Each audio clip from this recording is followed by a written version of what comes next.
trabalho não é o lugar para sentimentos, como se ouve muito nesses espaços. Como se desse para separar, né? Como se fosse possível separar. Mas corpo. Isso tudo vem de modelos muito antigos, assim, de pensamento, dessa ideia de separar a mente do corpo, de separar o racional do emocional. E aí já evoluiu esse pensamento bastante, mas a gente ainda percebe como tem uma influência muito grande desse tipo de modelo de pensamento mais antigo. E aí, em torno disso, tem uma questão também de outros submodelos que estão encaixados ali, que tem a ver com o que é que vai cuidar da ordem e da organização.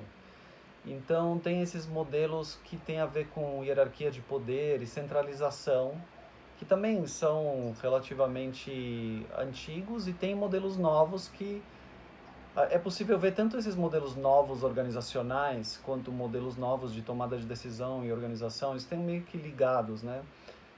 Estão sendo experimentados por aí. Tem algumas abordagens, inclusive, que tentam trazer novos modelos de governança, de gestão, então, de tomada de decisão. Então, isso não está presente na CNV, mas a CNV, o que a CNV traz são os valores, os princípios por trás, de que, por exemplo, tem necessidades humanas universais, como participação, igualdade, equidade, reconhecimento, valorização, que são mais atendidas em modelos participativos, horizontais, descentralizados. E aí tem interessante também porque muitos desses modelos hierarquizados e verticalizados, eles são também muito baseados numa ideia de eficiência, que esse é o jeito de ser eficiente. É uma crença. No fundo, não se avalia muito o custo que isso tem. Muita gente adoece, se demite, as equipes funcionam muitas vezes com muita tensão, as pessoas não conseguem produzir. Tem um monte de problemas com esses modelos. E na realidade isso vai se transformando nessas novas alternativas. Então, o que eu não quero me delongar muito, já falei demais, mas assim, só para dizer que não tem uma resposta simples, é uma resposta complexa e de longo prazo. Mas a CNV sim traz o desafio a esse tipo de pensamento, de que os modelos têm que ser como esses modelos vigentes que estão aí, e vem inclusive explicar por que não está humanizado, não está atendendo às necessidades humanas esses modelos. Mas a CNV não apresenta modelos alternativos, e aí é legal olhar, por exemplo, a sociocracia, a democracia profunda, que são outras abordagens que a gente trabalha. Tem uma abordagem que é um nome coletivo de várias abordagens, que se chama A Arte de Anfitriar Conversas Significativas e Colher Resultados que Importam.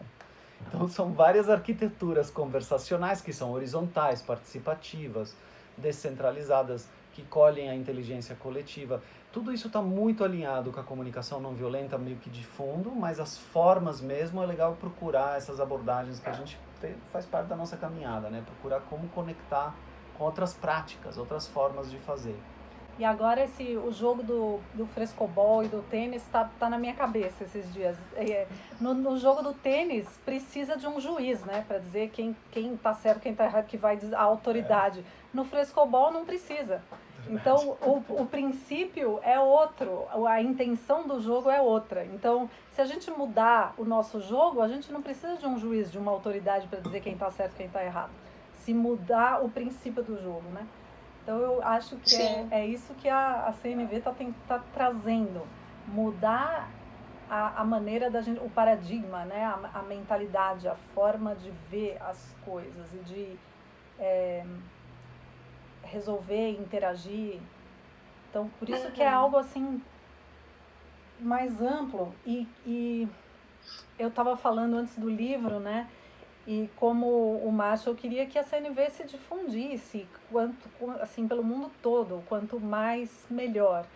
E aí ele organizou de uma forma que ficasse mais simplificada as ideias dele, de uma forma mais simples. E por um lado, isso eu acho que ajuda a espalhar e a colocar de uma forma mais prática, e por outro, corre o risco de ser entendido e interpretado de uma forma que não é exatamente o que ele intencionava. Então, por exemplo, o livro, às vezes, lendo o livro, dá a entender que a CNV significam 4 passos. Então, eu vou falar a observação, depois eu vou falar o sentimento, aí a necessidade, vou fazer o pedido. Isso é a CNV, é um jeito de falar. E aí a pessoa faz isso. E aí não funciona. Ninguém está fazendo o que ela quer. Aí ela fala assim, CNV não funciona. Porque, na verdade, CNV não é isso. Inclusive, até no português, o subtítulo ficou Técnicas para aprimorar relacionamentos pessoais e profissionais. No inglês, o título é Comunicação Não Violenta, uma linguagem da vida. Não tem nada de técnica. As técnicas, eu entendo que tem uma... Talvez a gente pode chamar de técnica esse esqueminha, assim, esse modelinho que simplifica. Eu vou falar sobre as coisas, os fatos observáveis, as coisas concretas, em vez de falar dos meus julgamentos.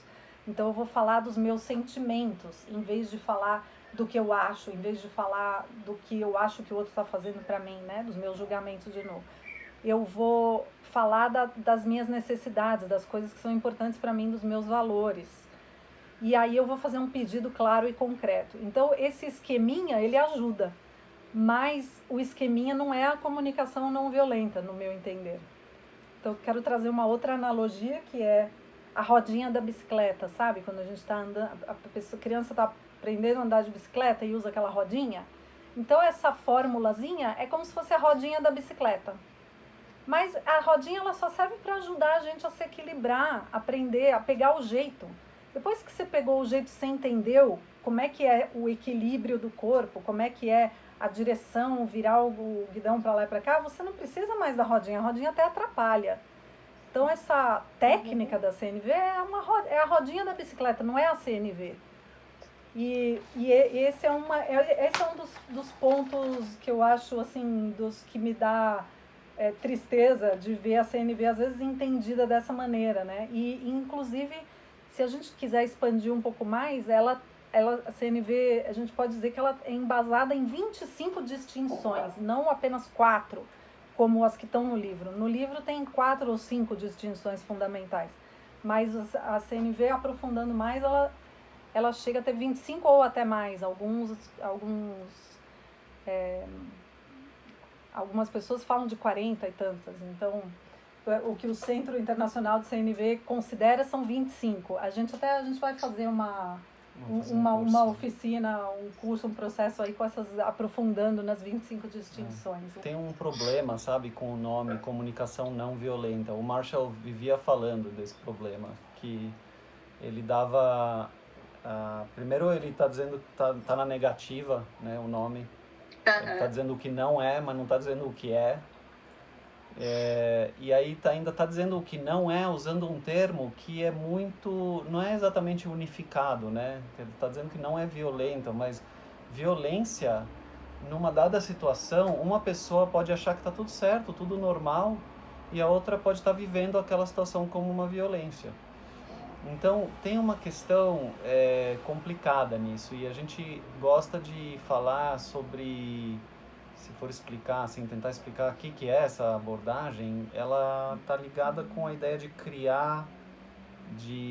criar conexão ou de restaurar a conexão quando ela é abalada, ou fortalecer conexões quando elas estão muito fracas. E aqui, nessa ideia de como expressa amor, por exemplo, é muito interessante, né? Talvez a pergunta, tá criando a conexão que eu gostaria ou não tá? A minha intenção tá gerando qual impacto? A minha intenção tá alinhada com o impacto que eu quero gerar?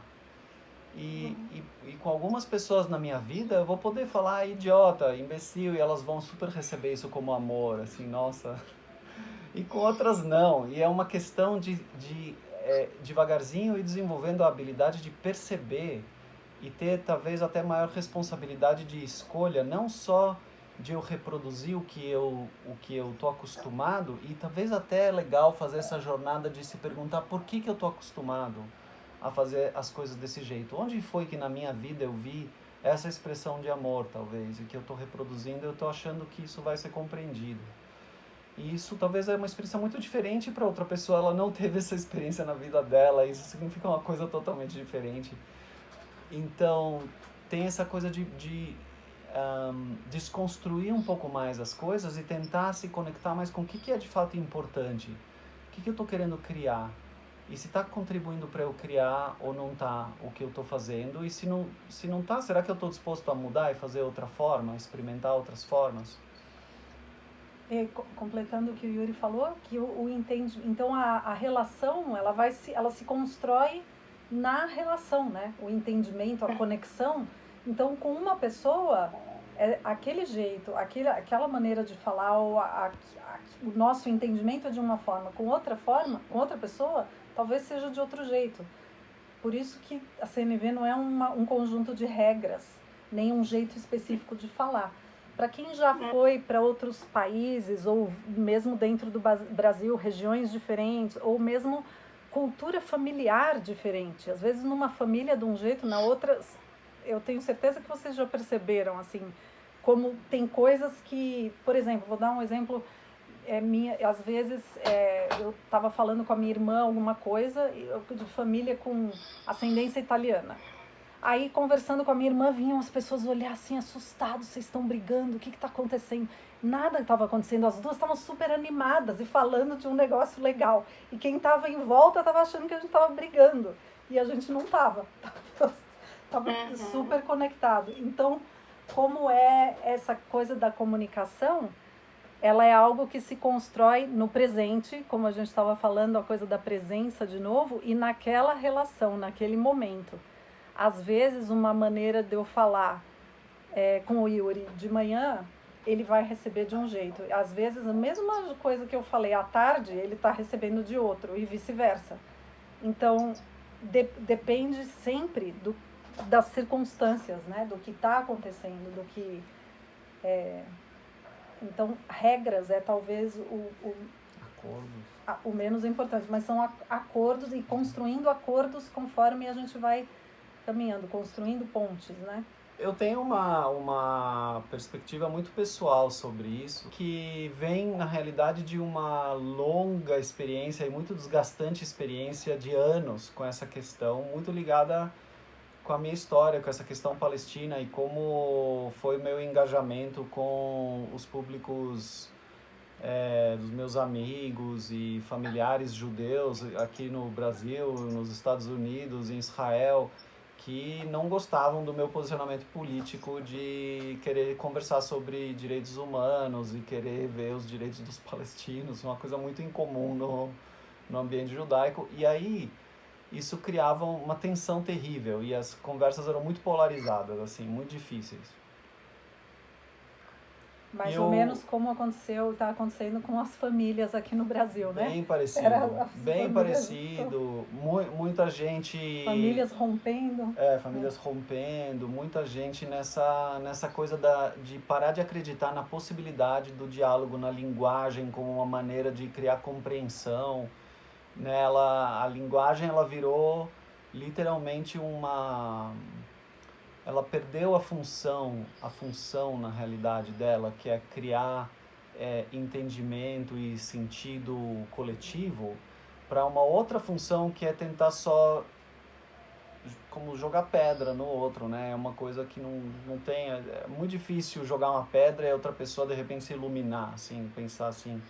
Nossa, mudei de ideia completamente com essa pedra que você jogou na minha cabeça, sabe? É uma coisa bem difícil de acontecer. E eu ao longo dos anos, eu fui percebendo fases diferentes, assim, de esgotamento total, assim, umas horas de uma raiva explosiva, e eu fui percebendo como aquilo me dominava muito mais do que eu estava realmente engajando de uma forma consciente com o que eu estava fazendo naquele instrumento. Aquilo era principalmente no Facebook, não era o Twitter, que é mais, né, um pouco mais compacto. Mas o que eu quero dizer é o seguinte, a minha reflexão hoje é assim, é eu entrar em contato comigo mesmo e pensar um pouquinho qual que é a minha intenção antes de eu fazer qualquer coisa. Quando eu estou observando essas coisas que estão acontecendo, eu conectar lá no fundo comigo mesmo e pensar o que eu quero mesmo.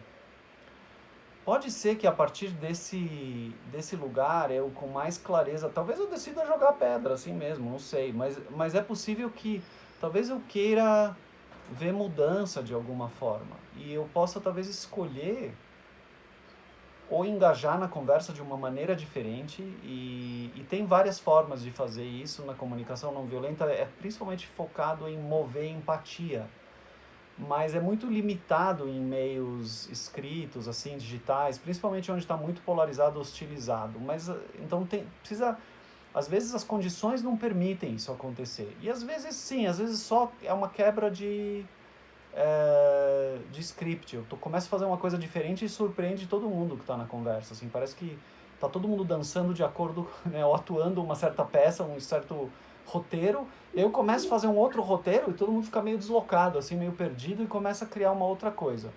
Mas a ideia de oferecer escuta empática para alguém que acabou de falar alguma coisa difícil, ou eu expressar, em vez dos meus julgamentos e críticas, eu expressar meus sentimentos, meus valores mais profundos, sem crítica nenhuma, né? Sem julgamento nenhum. E isso requer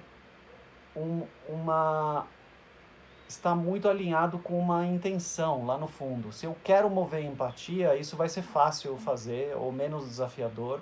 Mas se lá no fundo eu quero mesmo é socar a pessoa, mas eu vou fazer comunicação não violenta porque eu acho bonito, certo? Eu vou me danar. Vai ser, assim, terrível, o resultado provavelmente não vai ser bom, eu vou me esgotar. Não é uma boa mistura, né? E aí tem outra escolha, que é a escolha de pensar assim, será que é nesse meio que eu vou surtir um efeito? Ou será que se eu quero surtir um efeito, talvez eu preciso pensar numa melhor estratégia?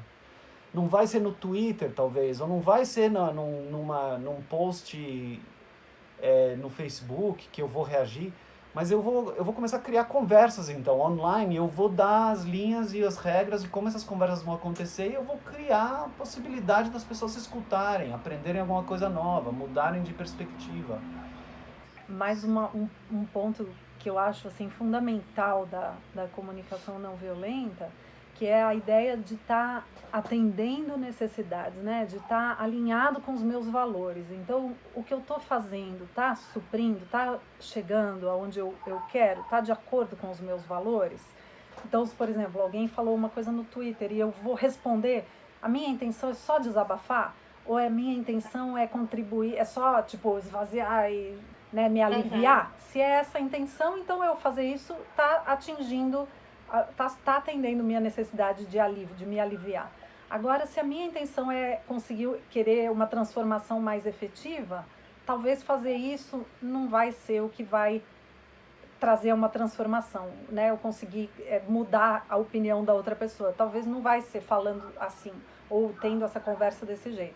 Então, ter essa clareza do que é importante para mim, e é a autoconexão, então, outra vez, né?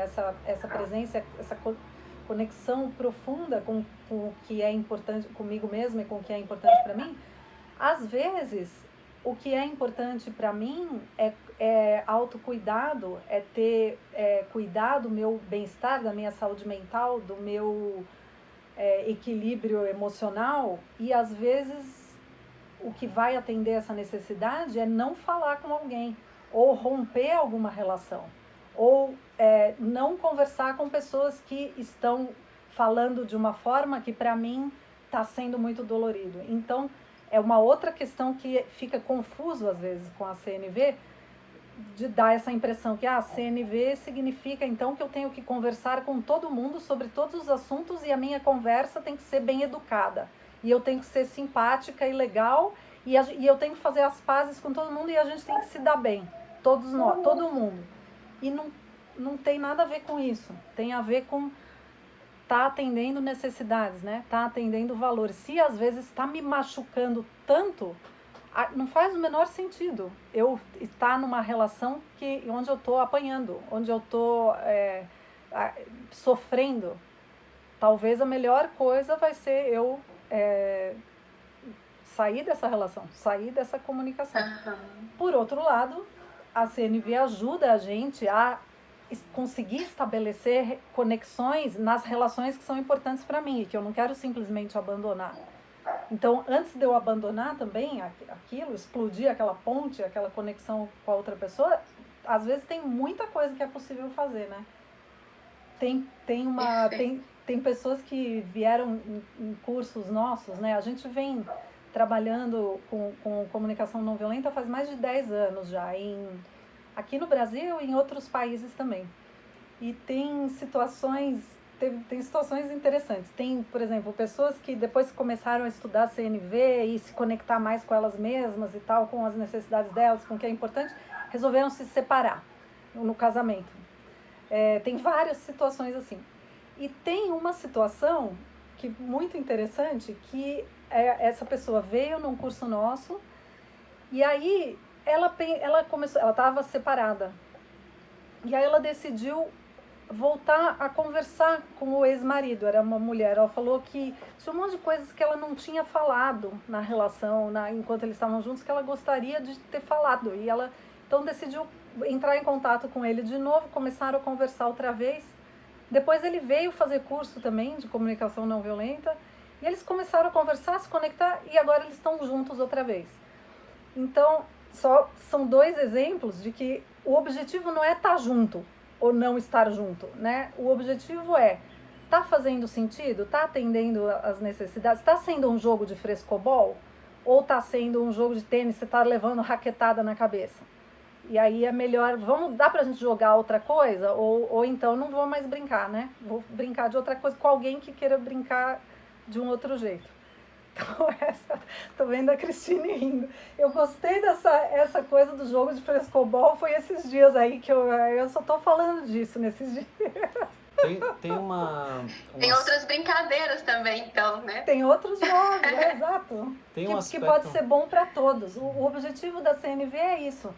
Como fazer que seja bom para todo mundo, para todos. Não ou eu ou você, ou um grupo ou outro grupo. Nisso entra também todas essas coisas que estão acontecendo, racismo, aí machismo, todas essas violências estruturais estão relacionadas com isso, né? Um grupo é valorizado, priorizado em detrimento de outro. Como é que dá para a gente construir uma sociedade, desde as nossas relações com a gente mesmo, nas relações com a minha família, filhos, nas relações interpessoais, no ambiente de trabalho, nos grupos e nas estruturas sociais? Como dá para a gente construir estruturas sociais onde todos tenham as suas necessidades atendidas, né? Onde todos estejam bem, não um em detrimento do outro. Eu vejo muitas vezes esse risco da maneira que se percebe, principalmente quando se olha essas distinções, essas coisas, a estrutura da CNV, que é meio binária, né? Então, distinguir julgamentos de observações, né? De fatos observáveis, ou distinguir julgamentos de sentimentos, que às vezes por baixo está meio que tomando conta um outro binário muito profundo que existe aí, muito estruturante de muita coisa no nosso mundo, que é o bom, mal, certo e errado. E na realidade não é essa a intenção. A intenção é somente distinguir esses elementos para se ter mais clareza de que um não é o outro, mas não é uma atribuição de um juízo de valor, de que julgamentos são de alguma forma ruins. Isso em si já é um julgamento, né? Esse aqui é bom, esse aqui é ruim. Julgamentos são ruins. Isso é um julgamento. A ideia de pensar em julgamentos são ruins é um julgamento. É um julgamento, isso. Mas a ideia de expandir um pouco a percepção para além dessa estrutura binária, para abrir mais espaço para compreensão. Então, por exemplo, julgamentos são essenciais. Eles, na minha percepção, eles são fundamentais, inclusive por uma questão de sobrevivência ao longo da nossa evolução como espécie. Se não tivesse julgamentos, a gente acho que não teria sobrevivido. E a ideia talvez mais importante na CNV é fazer uma distinção entre julgamentos moralizadores, que são esses julgamentos fundamentados em bom, mal, certo e errado, e julgamentos fundamentados em aquilo que atende e não atende necessidades. Quer dizer, tentar entender se algo está ou não está atendendo necessidades. E mesmo o bom, mal, certo e errado é um formato como se fosse um encurtamento de caminho para dizer algo mais complexo, para falar algo sobre que está atendendo e não está atendendo necessidades. Tem uma conexão, uma relação muito forte da comunicação não violenta nesse sentido, na transição entre o conceito de justiça punitiva para justiça restaurativa. a justiça punitiva, ela está muito fundamentada, e eu não estou falando da instituição justiça, mas eu estou falando da ideia, do conceito, o entendimento de justiça que inspira a instituição, mas que é reproduzido no dia a dia em qualquer ambiente, nos ambientes familiares, a maneira que as crianças são educadas. Se elas fazem coisas boas, elas são premiadas; se elas fazem algo errado, elas são castigadas. Na escola, em casa, tem uma coisa no trabalho, depois, durante a vida. Então, tem algo muito prevalente de reprodução desse modelo. E a ideia ali é complexa, porque quando está se pensando em expandir essa ideia de justiça, está, na realidade, trazendo uma complexidade maior para a situação, que é muito difícil ter essa moralidade externa definindo na situação, sem se conectar com a humanidade dos participantes da situação. Então, se eu pegar o exemplo onde eu cresci, o lar Israel-Palestina, o terrorista de um é o libertador do outro. É muito difícil falar no sentido de bom, mal, certo, errado, dentro daquele, sem olhar mais de perto o contexto, só com elementos externos. E, ao mesmo tempo, o interessante é que essa forma de entender bom, mal, certo, errado é a porta de entrada do que a gente comumente chama de violência e legitimação da violência na nossa sociedade, porque o errado merece castigo, merece punição, merece violência, e esse é o momento onde punição, castigo, violência estão certos. Então tem uma coisa da legitimação da agressão, da violência, do causar sofrimento, dano, dor, tá meio que travado nesse pensamento. E então isso tem toda essa complexidade quando se pensa em julgamentos na realidade. Mas qualquer julgamento, mesmo se eu estou pensando em termos de certo e errado, bom e mal, só precisa de tradução para eu conseguir me conectar com qual que é a vida que está por trás dele, que necessidades humanas universais estão sendo atendidas ou não estão sendo atendidas. O que para mim tem acontecido é que cada vez mais rápido eu consigo entender os meus julgamentos e traduzir eles. E eu não acho que eles são ruins e nem que eu quero deixar de ter eles. Eles são fundamentais e às vezes são eles que vão me dizer, eles é que me dizem, por exemplo, acontece alguma coisa, me vem um pensamento assim, que absurdo, que pessoa horrorosa. Aí eu paro e falo, nossa, é um sinal de que, olha, tem alguma coisa muito importante para mim aqui. Então deixa eu olhar e ver por que eu tô achando essa pessoa horrorosa. Eu tô assim com asco, assim, eu quero que a pessoa desapareça, sei lá, me dá uma aversão absurda àquela pessoa.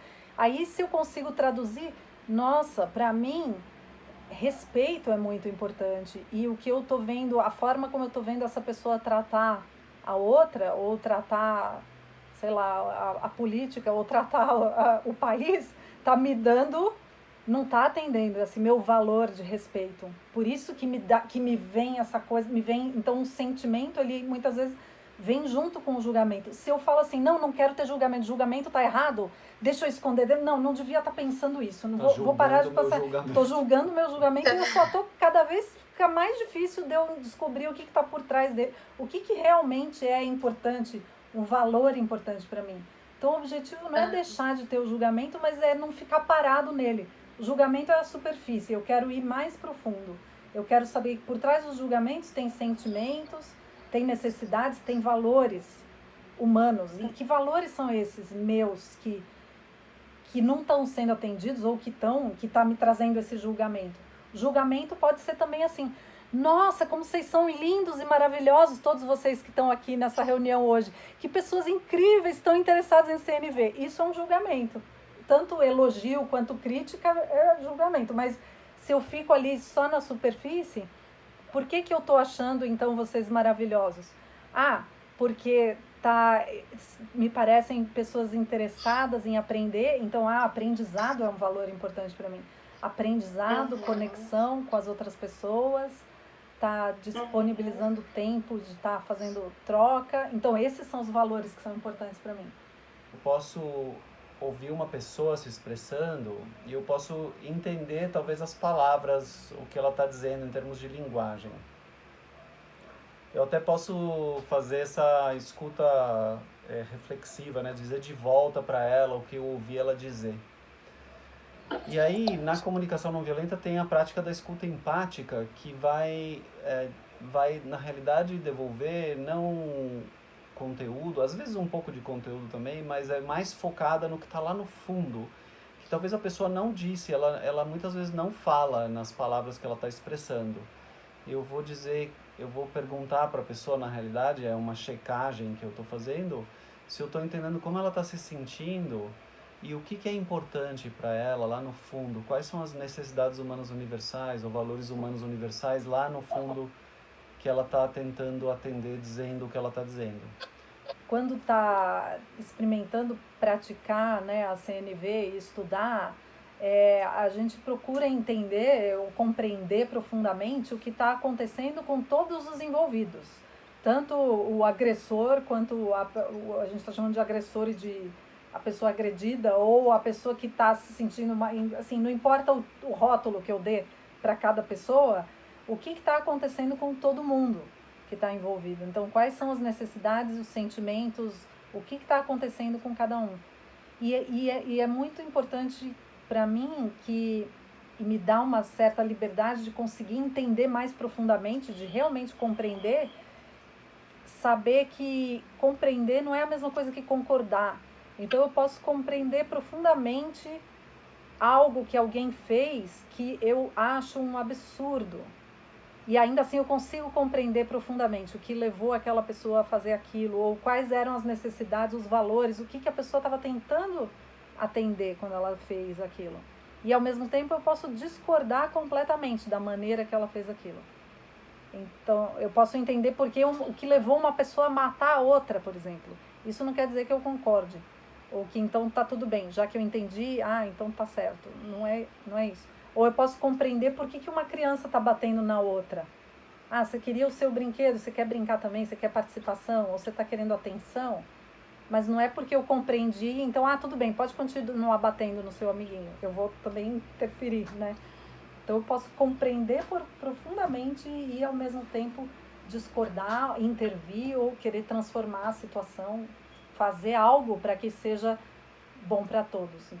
Eu acho que tem alguma coisa disso, de ser um conhecimento que ainda é para poucos, porque ele é contra a cultura. Eu acho que, pelo menos na maioria das culturas, eu acredito que tenha culturas que tem isso um pouco mais forte, mas é um conhecimento e prática e forma de ser que desafiam a maneira que a gente aprende a ser na maioria das culturas, pelo menos que eu conheço, que estão muito conectadas com essa coisa da ativação da polaridade, do bom, mal, certo e errado, do instinto de sobrevivência, né, de fuga ou luta, para lidar com situações. Tudo fica parecendo questão de sobrevivência, ativa os mecanismos cerebrais mais antigos, que a gente tem centenas de milhões de anos, eles existem. Eles são muito mais antigos do que o córtex pré-frontal. A gente não tem... sem um condicionamento sério de perceber quando eles tomam conta e como eles foram condicionados a repetidamente tomar conta, é difícil que eles não tomem conta. Então tem uma coisa de prática, primeiro, muita prática. A segunda coisa é que eu não sei exatamente se o não julgar vem de um lugar de não julgar, de escolher racionalmente não julgar, ou de fazer o que a Sandra estava falando, que é julgar mais profundamente.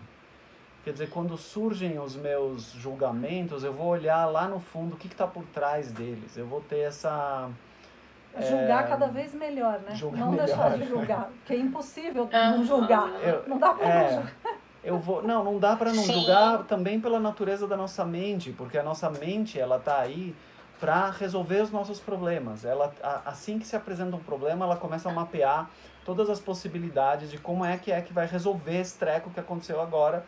E tem essa motivação de sobrevivência também por trás. Mas o que eu quero dizer ali é que talvez essa ideia que você estava perguntando sobre como achar esse lugar da humanidade compartilhada em meio a essa reatividade de julgamentos, é isso, nessa questão dessa prática de eu me dar conta o quanto eu estou sendo capaz, além de eu me dar conta, e estar presente com os julgamentos que estão surgindo e saber escolher e fazer coisas com esses julgamentos, por exemplo, né, olhar mais fundo, eu também perceber, assim, quando eu estou interagindo com outra pessoa, quanto eu estou consciente da minha intenção, do que eu estou fazendo, quando eu estou fazendo algo, e estar escolhendo mais a intenção, e estar escolhendo mais estar alinhado com essa intenção, e também eu perceber o quanto eu estou sendo capaz de ficar com a outra pessoa numa presença empática, e se eu entrei num julgamento que me sequestrou, assim, me tirou, na realidade o que está acontecendo é que eu estou precisando de empatia agora, eu não estou podendo oferecer empatia para outra pessoa. E perceber isso e saber se retirar, por exemplo, da situação, porque é muito provável que na situação que eu estou em conflito, é menos provável que a outra pessoa é quem vai me dar empatia. A não ser que ela seja uma exímia praticante de CNV também. Mas eu me retiro e eu vou me oferecer empatia. Eu vou fazer um exercício de autoempatia. Ou eu vou ligar para alguém que entende dessa coisa e eu vou pedir uma escuta para a pessoa, para ela ficar comigo um pouquinho, para eu poder encher o meu copo de empatia e poder então voltar e estar presente com a outra pessoa. E é na base dessa questão do quanto eu consigo estar presente com o que está surgindo no outro que eu vou criando essa possibilidade de conectar nesse nível dessa humanidade compartilhada. E no quanto eu consigo convidar a outra pessoa a estar presente comigo também. Mas se o tempo todo a situação está sendo sequestrada pela essa peça de teatro que a gente ensaiou até a morte, já a vida inteira, não vai acontecer isso. Vai acontecer o que sempre acontece no final da peça que eu já conheço. Ao mesmo tempo, assim, a gente tem na nossa neurobiologia e na nossa estrutura neurológica e ambas as coisas, né? Essa capacidade, essa coisa da autoproteção e de se cuidar e de reagir para a sobrevivência, e tem também compaixão e a empatia como coisas naturais e próprias do nosso organismo, do nosso sistema. E para mim foi muito interessante ver teve um pesquisador, eu preciso achar essa pesquisa outra vez, que eu não consigo, eu não lembro o nome dele. E ele estudava um tipo de macacos, isso era acho que na década de 60, 70, e ele fez pesquisa acompanhando aquele grupo de macacos muitos anos. E aí eles deixaram a barraca dos pesquisadores aberta uma vez, e não sei o que, os macacos vieram. E eram macacos muito agressivos. E eles, então tinham lá o macho alfa, o líder, e o outro, era assim, era estupro das fêmeas, era batendo nos machos mais fracos, que eram expulsos, então era uma sociedade, a cultura daquele grupo era super hierarquizada e super violenta. E aí os machos alfa vieram lá no acampamento e comeram alguma coisa que fez mal para eles, morreram. Então morreram todos os líderes do grupo lá dos macacos. Aí o pesquisador ficou arrasado, até entrou em depressão, porque aí assim acabou toda a pesquisa dele. A pesquisa dele era para ele provar como os seres humanos, no fundo, como a violência é algo inata em relação... não era para provar isso, mas assim, ele está dizendo, olha, veja como nos macacos isso é assim, nos seres humanos também deve ser assim. A gente tem como parte da natureza humana é a violência, é o principal. E aí, anos depois, passaram vários anos, eles decidiram voltar lá para ver de novo aquele grupo de macacos. Eles tinham se reestruturado e virou uma sociedade matriarcal, na verdade, mas não tinha um líder, eram vários, e não tinha violência nenhuma. Os mais jovens, quando começavam a ter comportamentos agressivos, o que eles faziam era segurar, não era bater, mas era segurar e não deixar. Então não deixar, continha, mas não tinha um batendo no outro, um estuprando o outro, sei lá. E aí, então, aí ele retomou a pesquisa e foi assim, virou de cabeça para baixo, né? Então eu fico pensando como se nesse grupo de macacos isso aconteceu, os seres humanos também têm esperança, porque tem uma coisa cultural muito forte, né? Não é só inato, a agressividade é algo inato. Tem coisas que são inatas e tem coisas que também a gente constrói no coletivo. E a gente aprende a jogar tênis ou jogar frescobol, né? E a gente pode treinar. Mesmo que eu aprendi a vida inteira a jogar tênis, eu posso, não, agora eu quero experimentar jogar outra coisa. No começo vai ser muito difícil, porque meus neurônios nunca fizeram isso. Ou fizeram muito pouco, não vou conseguir. É desafiador, mas não é desafiador porque é contra a minha natureza, é só porque eu não treinei. Conforme eu vou treinando, vai ficando mais fácil, e daí fica normal. Até o ponto de que a sociedade inteira está fazendo isso, né? Esse é o meu sonho. Comunicação não violenta é uma prática para a vida toda, não é algo que, eu li o livro, agora eu já sei, ou algo que é mental, racional ou teórico. É algo prático. É como natação também, eu gosto de falar. Eu posso ler um livro sobre natação, mas eu só vou aprender mesmo a nadar entrando na água. Então, para mim, a CNV é assim, é que nem natação. Tem que nadar e experimentar. E é pro resto da vida, senão eu desaprendo, né? Eu esqueço, eu não consigo. Na hora que eu precisar nadar, eu não tenho mais a prática. A gente tem oferecido algumas introduções à comunicação não violenta online, alguns aprofundamentos, grupos de prática, laboratório de empatia. Algumas coisas a gente tem oferecido online. Para quem tiver interesse, quiser acompanhar a gente está aí.